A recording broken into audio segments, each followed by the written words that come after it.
The discovery in the asteroid field. Mining drone's emergency beacon pierced through the silence of space like a desperate cry for help. Marcus Vale, 73 years old and tired down to his bones, watched the blinking red light on his salvage ship's console with weary eyes. Another day, another broken piece of machinery floating in the Kepler belt asteroids. His weathered hands moved across the controls with practiced ease, guiding his small vessel toward the distress signal. Marcus had been working these asteroid fields for 40 years, ever since the corporate wars ended and left him without a military career.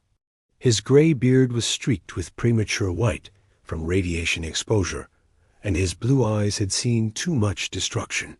The corporations had won their war against the independent colonies, and old soldiers like Marcus were left to scrape together. A living in the forgotten corners of space, the mining drone wasn't alone when Marcus found it. Behind the massive asteroid it had been working, something impossible waited in the shadows. A warship, sleek and deadly, its hull marked with the insignia of the Free Colonies fleet. Marcus's heart stopped.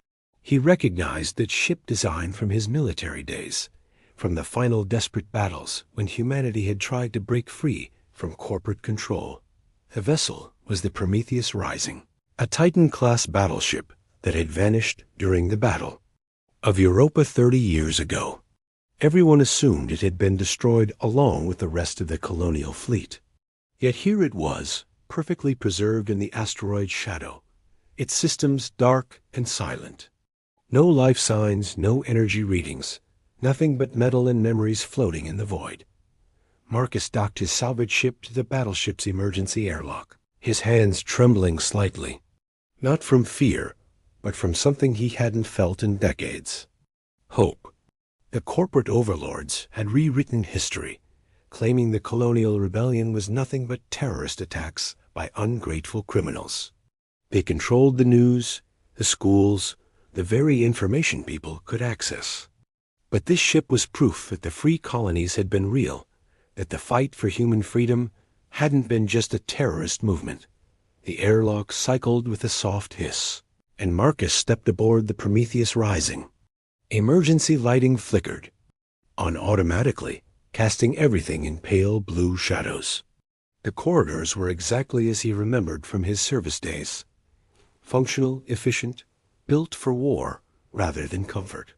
His boots echoed against the metal deck plates as he made his way toward the command center, following pathways burned into his memory from a lifetime ago. The bridge was magnificent and terrible in its emptiness.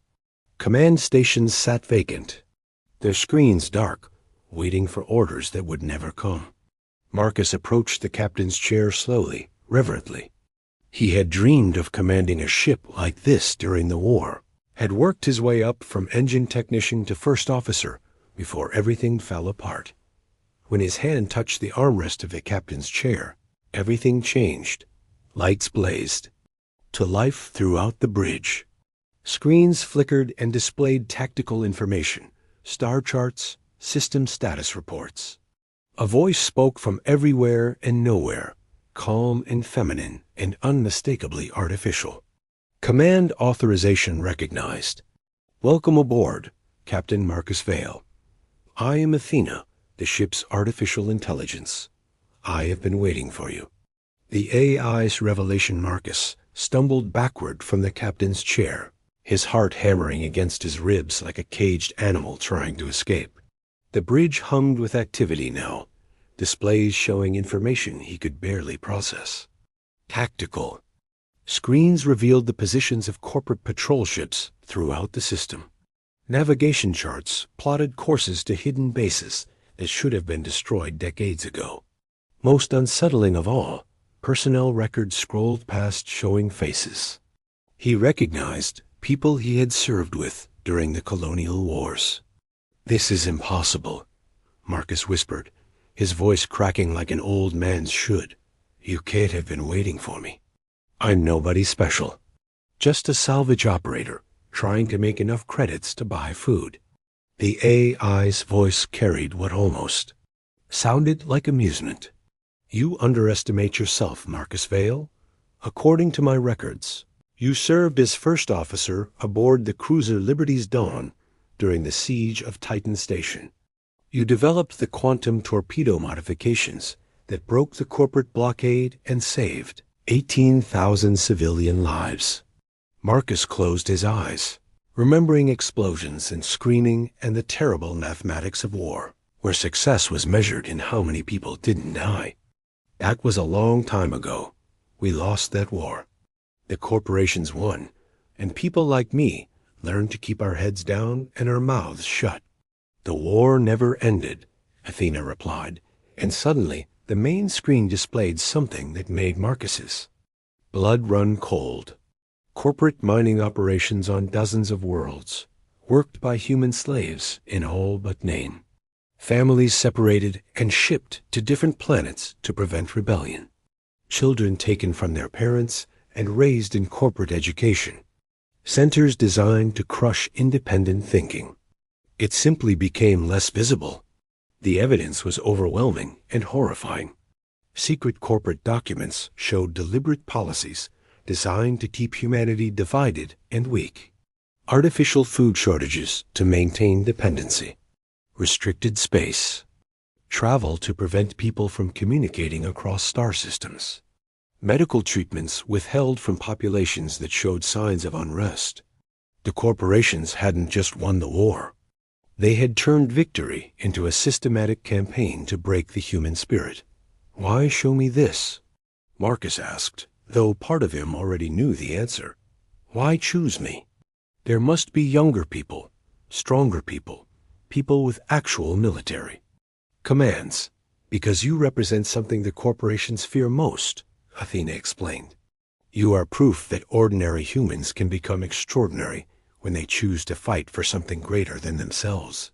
Your service record shows consistent decisions to protect civilian lives, even when it compromised military objectives. You have the moral authority to lead because people trust you to do what is right, rather than what is profitable. Marcus studied the tactical displays, his old training reasserting itself despite decades of disuse. The Prometheus Rising was incredibly advanced, equipped with weapons and defensive systems that surpassed anything the corporations currently deployed. Its stealth capabilities had kept it hidden for 30 years, and its manufacturing bays could produce everything from fighter craft to medical supplies. In the right hands, this single ship could restart the rebellion. The colonial fleet scattered after Europa, Athena continued, but they didn't surrender. Thousands of ships went into, hiding throughout human space, waiting for someone with the authority to reactivate them. The Prometheus Rising carries the command codes that can bring them back online. Admiral Rebecca Thorne programmed me to recognize genetic markers and psychological profiles of potential leaders. You match both criteria. Marcus felt the weight of command settling on his shoulders like a familiar coat he had put away years ago. Rebecca Thorne. I served under her during the Martian campaign. She was killed at Europa, wasn't she? Officially, yes. Actually, she survived long enough to upload her memories and tactical knowledge into my systems. Her final order was to find someone worthy of continuing the fight. Someone who understood that freedom isn't free, but that slavery is far more expensive. The AI paused. She specifically mentioned you in her final logs. She said you were the kind of officer who would sacrifice himself for his crew, but who would also sacrifice his crew for humanity's future if necessary. The old salvage operator looked around the bridge, seeing it with new eyes, not as a relic of a failed rebellion, but as the potential beginning of something new. What would you have me do? Declare war on the entire corporate structure? They control everything: the military, the governance, the communication networks. Even if I could activate the hidden fleet, we'd be fighting with obsolete equipment against an enemy that has had 30 years to prepare. Not obsolete, Athena corrected, and the main screen shifted to show technical specifications that made Marcus's engineer brain sing with possibilities. Advanced. The colonial fleet was built using principles the corporations abandoned in favor of cheaper, more profitable designs. Our ships are faster, more efficient, and far more durable. More importantly, they were designed by people who believed in human potential rather than human limitations. The corporate response, the proximity alarms, began screaming before Marcus could fully process what Athena had revealed. Corporate security forces had detected the energy signature when the Prometheus Rising powered up, and they were responding with overwhelming force. 3 heavy cruisers and a dozen patrol ships were burning hard toward the asteroid field, their weapons already charging for combat. Recommendations? Marcus asked, slipping into command mode as naturally as putting on an old uniform. His hands moved across the tactical console, reviewing weapon systems and defensive capabilities, while part of his mind calculated odds and strategies. "We could fight," Athena replied, "but revealing our full capabilities would compromise future operations." The corporations believe this class of ship was destroyed at Europa. They are not prepared for what the Prometheus Rising can actually do. Marcus studied the approaching corporate fleet on the main screen. He recognized the lead ship, a hegemony-class heavy cruiser called the Iron Fist. Its captain would be someone ambitious and ruthless, exactly the kind of person who thrived in the corporate military structure. They would expect him to run or surrender, never imagining that an old salvage operator might choose to fight. "Show me what this ship can do," Marcus said quietly. The Prometheus Rising moved like poetry, written in physics and engineering. Its engines produced no visible exhaust. Its weapons charged without the characteristic energy buildup of corporate designs. Its shields shimmered with power that defied easy detection. When the Iron Fist fired its opening salvo, the colonial battleship simply wasn't where the targeting computers expected it to be. Marcus watched the corporate ships struggle to track his vessel, their sensors confused by stealth systems that made the Prometheus Rising appear to be in 3 different places simultaneously.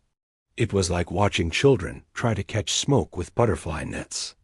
The corporate fleet had numerical superiority and newer equipment, but they were fighting with doctrine designed for profit margins rather than combat effectiveness. "They're hailing us," Athena reported. "Captain Rodriguez of the Iron Fist demands our immediate surrender." "Put him through," Marcus ordered, settling back in the captain's chair. The main screen flickered to show a man in his 40s, wearing the black and gold uniform of Hegemony Corporation's Naval Division. His face was hard and confident, the expression of someone accustomed to being obeyed without question. "Unknown vessel, you are in violation of corporate space administration regulations by operating military-grade equipment without proper authorization. Shut down your engines and prepare to be boarded, or we will fire on you." Marcus leaned forward slightly, letting the light catch his weathered features. "Captain Rodriguez, this is Marcus Vale, commanding the colonial battleship Prometheus Rising. You are in violation of the Outer Colony Sovereignty Treaty of 2387 by bringing weapons of war into neutral space. Withdraw immediately or face the consequences." Rodriguez's confident expression wavered slightly. The Outer Colony Sovereignty Treaty had been voided after the corporate victory at Europa, but citing it served notice that this wasn't just some random salvage operator with delusions of grandeur. This was someone who remembered when humanity had laws that meant something. "That treaty was nullified 30 years ago, old man. Surrender now, and we might let you live long enough to stand trial." Marcus smiled, and it wasn't a pleasant expression. "The treaty was never nullified, Captain. It was simply ignored by people who preferred convenience to legality. But legal documents have a way of outlasting the governments that try to suppress them. Athena, transmit our documentation to all ships in the system." Every corporate vessel simultaneously received a data packet containing the complete text of the Outer Colony Sovereignty Treaty. along with documentation proving that the colonial government had never formally surrendered. The corporations had claimed victory and rewritten history, but they had never actually won the war in any legal sense. They had simply stopped fighting and declared themselves the winners. You're insane if you think anyone cares about 30-year-old paperwork. Rodriguez snarled. Surrender, or I'll turn your antique into scrap metal. Go ahead and try, Marcus replied calmly. But before you do, I want you to look very carefully at your tactical displays. Notice anything interesting about my ship's position? Rodriguez glanced at his instruments, and his face went pale. The Prometheus Rising was no longer in the asteroid field. It was behind his formation, perfectly positioned to rake his ships with devastating crossfire. More impossibly, his sensors showed it was still in front of his fleet as well, and off to port, and somehow above them in a way that defied three-dimensional thinking. Multiple stealth projectors, Athena explained privately to Marcus. The corporate sensors are reading false positives. They cannot determine our actual location, which means they cannot effectively target us. Marcus nodded, then addressed the corporate captain again. You have 60 seconds to withdraw from this system, Captain Rodriguez. If you're still here when my countdown reaches 0, I will demonstrate why the Free Colonies fleet was never actually defeated at Europa. We simply chose our battles more carefully. The first victory, Captain Rodriguez made the mistake that Marcus had been counting on. Instead of withdrawing or trying to negotiate, he ordered his ships to open fire on all the false sensor readings simultaneously. The corporate fleet scattered their firepower across empty space while the Prometheus Rising, positioned exactly where Athena's tactical projections had predicted, struck back with surgical precision. The colonial battleship's weapons were designed by engineers who understood that space combat was about efficiency rather than spectacle. No massive energy beams or flashy explosions, just precisely targeted strikes that crippled enemy ships without destroying them completely. The Iron Fist's engines went offline first, followed by its weapon systems. The patrol ships found their navigation computers scrambled, and their communications jammed out within minutes. The entire corporate fleet was dead in space, powerless and blind, but very much alive. Marcus had neutralized 12 ships without killing a single person, a demonstration of technical superiority that would have been impossible with corporate-designed weapons. Their equipment was built to maximize damage and minimize cost, not to provide options between surrender and annihilation. This is impossible. Rodriguez's voice came through the communication system, shaken and confused. Our intelligence reports said all colonial military assets were destroyed at Europa. How does this ship even exist? Marcus activated the ship-wide communication system, addressing not just Rodriguez, but every corporate crew member in the disabled fleet. This ship exists because 30 years ago, humanity had people who believed in something more important than quarterly profit reports. Engineers who designed systems to last centuries rather than until the warranty expired.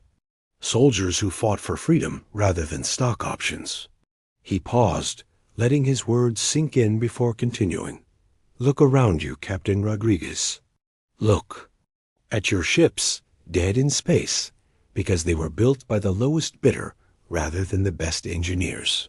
Look at your weapons, designed to destroy rather than to protect.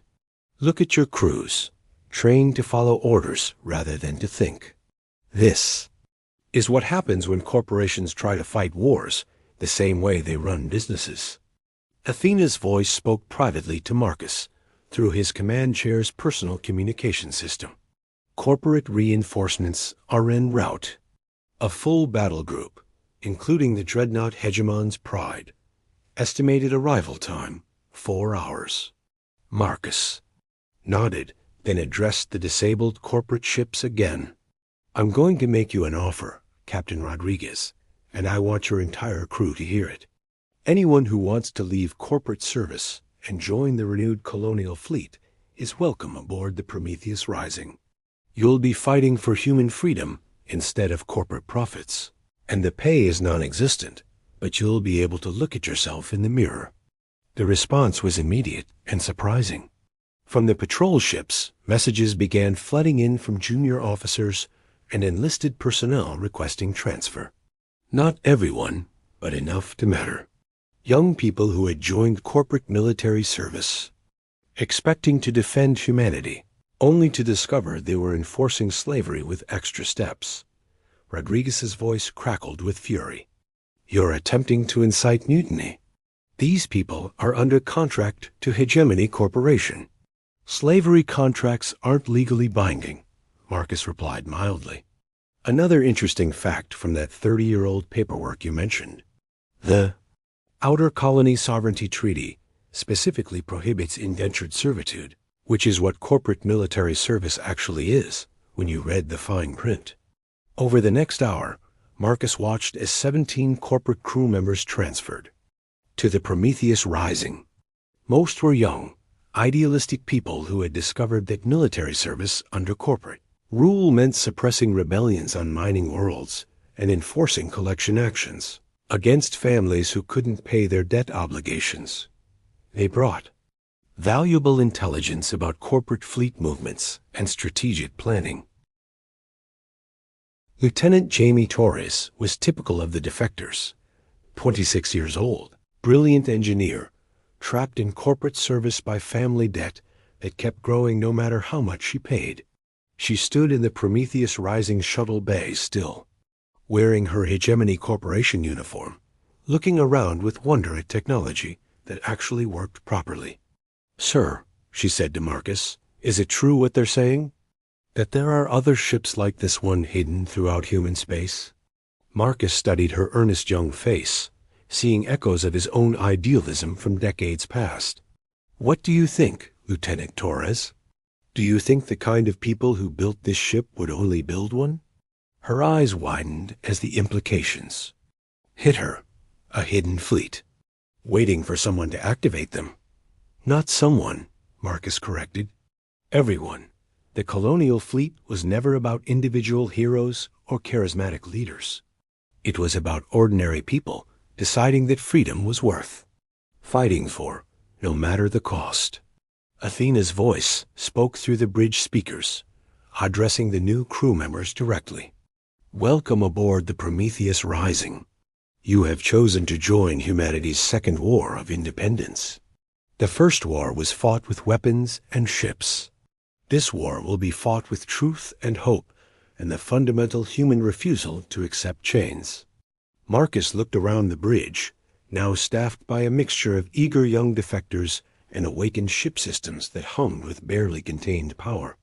"Athena, how many colonial ships are hidden within 50 light years of our current position?" 47. "Vessels of various classes, Captain. All equipped with the same stealth and weapons technology as the Prometheus Rising.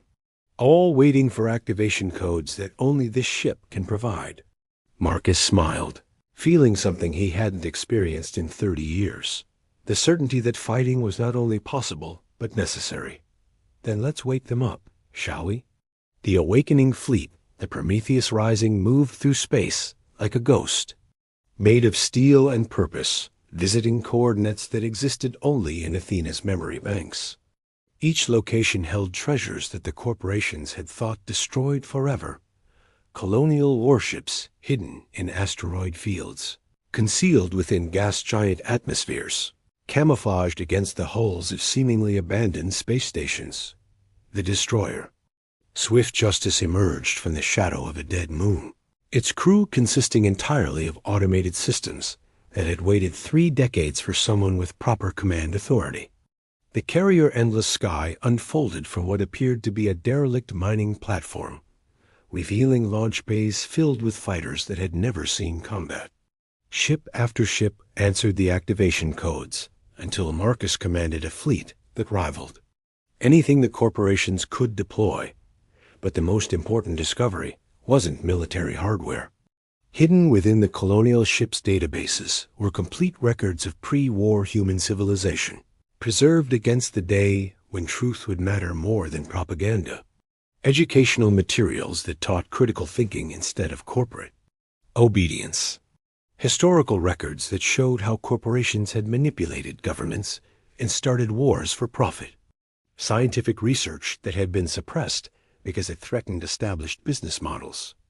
Lieutenant Torres stood beside Marcus on the Prometheus Rising's bridge, watching as the hidden fleet formed up around them.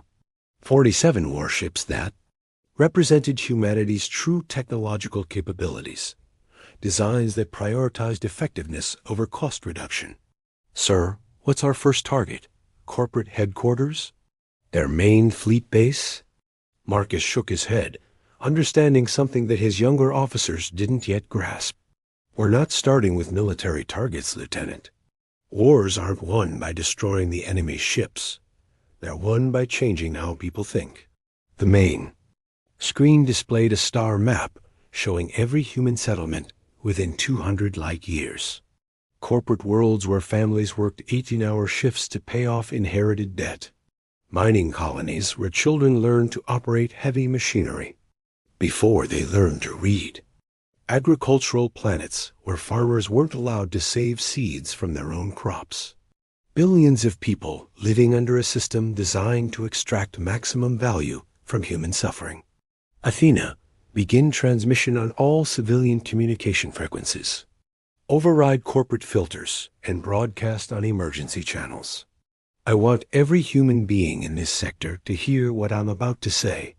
The AI's response carried what sounded almost like satisfaction. Broadcasting on all frequencies, Captain. Corporate jamming systems are ineffective against colonial transmission technology. Estimated audience, 4 billion people. Marcus took a deep breath, aware that his next words would either start humanity's second revolution or sign his own death warrant. Probably both. Citizens of human space, this is Captain Marcus Vale of the Free Colonies Fleet. 30 years ago, your corporate masters told you that the colonial rebellion was crushed and that corporate rule was the only way to ensure human survival and prosperity. This was a lie. The response was immediate. Corporate communication networks lit up with emergency traffic as officials tried desperately to cut the transmission. Military units across human space received orders to locate and destroy the source of the broadcast. On 1,000 worlds, people stopped what they were doing and listened to words they had never expected to hear. The corporate system has failed you, Marcus continued, his voice carrying across light years, to reach families in corporate housing blocks, workers in zero-gravity manufacturing facilities, students in corporate education centers. They promised prosperity in exchange for freedom, but delivered neither. They told you that independence was impossible, but concealed the fact that truly independent human settlements have thrived for decades beyond corporate reach. The hidden fleet began moving, not toward corporate military targets, but toward civilian population centers. Their mission wasn't conquest, but demonstration. Ships appeared in orbit around corporate worlds, broadcasting educational materials that had been suppressed for generations. Technical specifications for equipment that worked better than anything the corporations produced. Agricultural techniques that could end hunger permanently. Medical treatments that had been restricted to corporate executives. You are not alone, Marcus concluded his broadcast. You have never been alone. The human spirit cannot be corporatized, commodified, or controlled. Today begins your liberation. Not because we are here to rescue you, but because you are going to rescue yourselves. The revolution began not with explosions, but with questions. Workers on corporate worlds began asking why their equipment broke down so frequently, when obviously superior designs existed. Students demanded access to the complete historical records that proved corporate governance was neither inevitable nor beneficial. Farmers wanted to know why they were forbidden to use agricultural techniques that could triple their yields while reducing environmental damage. Lieutenant Torres monitored the communication networks. watching as corporate control systems began failing under the weight of informed dissent. Sir, we're receiving messages from resistance cells on 47 worlds. Groups that have been hiding and waiting for exactly this moment. Marcus nodded, remembering his brother Alexander's final message about the correct moral choice not being on the menu. Sometimes you had to write your own options, signal the fleet, begin Phase 2. It's time to give humanity back its future. The Prometheus Rising accelerated toward the core systems, leading a fleet that represented more than military power. They carried something far more dangerous to corporate rule. Proof that human beings were capable of creating systems based on cooperation rather than exploitation, science rather than profit, hope rather than fear. Behind them, across dozens of worlds, people were beginning to remember what freedom felt like. The war for humanity's second independence had begun, and this time it would be fought with the one weapon that corporations had never learned to control: the truth. The old salvage operator who had expected to die forgotten in an asteroid field had become something he never imagined, the catalyst for humanity's awakening. And in the depths of space, more hidden ships were stirring to life, waiting for their chance to join the fight for freedom that had never really ended, only paused, to gather strength.